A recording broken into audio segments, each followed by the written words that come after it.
Today I'm reviewing Liquitex modeling paste, and this is episode 2 of reviewing texture pastes and modeling pastes for texture painting. We rate it according to the ease of use, the result after drying, and the price. So this is the product. It's just called modeling paste, not the light one, not the flexible one.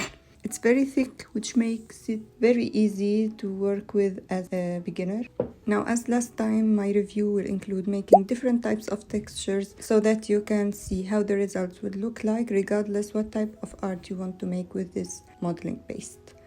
I'm testing out 9 different modeling pastes in this series, so when it's finished, you'll find a downloadable PDF file that sums up everything in the description box.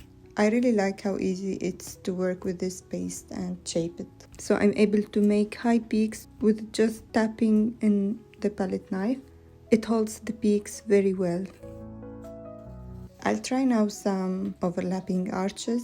So we are not aiming here for the perfect arches, it's just for demonstration purposes. After drying, I'll try also to color on these arches to see the absorbance of the surface and how it holds the color. So make sure to check this by the end of the video. Now, as I said in my previous review on texture paste, coloring these pastes will affect their consistency and they will affect the drying process. So because I always use color when I make my paintings, I wanted to test this paste with the color as well. So we are trying to make different shades, one with plenty of color, one with less color, like just to test out how this will affect our final product. So I'm making here some of my usual flowers that require thick applications. I'm also adding some petals in a darker shade and some overlapping petals.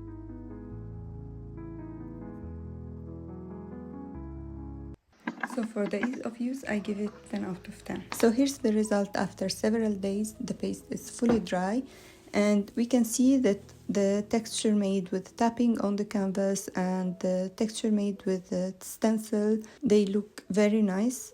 For the arches, I'm trying to color some of them using thick paint and for others using diluted paint. The surface is absorbent and it holds the color very well. Now, for the flowers, you can see how much cracks we have. We have cracks around the center, we have cracks in the overlapping petals. Even for the a petal that's not overlapped, there's some cracks. I can see also the high peaks can break if we apply a little bit of pressure on them. Also for the petals, applying a gentle pressure on the high peaks can break them. So this is something to take into consideration when working with this paste. So after drying, it might crack. It will crack if we're using a lot of paint, and it can be sanded, which is something I didn't show here in the video. As for the price, this is the price I got it for. Please take it just as an idea, not a reference price, because it really changes a lot from place to place or even from time to time on the same website. There are some offers sometimes. This is just a rough idea. So overall, I really like this paste. I've used it so many times with great results, as you can see in these past artworks. But you should be very careful how much paint you'll add. If you use heavy body acrylics, it will give much better results. And you can use it also for thin applications or for stencils without any problem at all.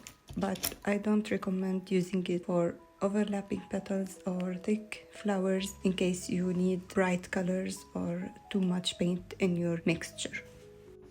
I hope you found this review helpful and see you in the next one.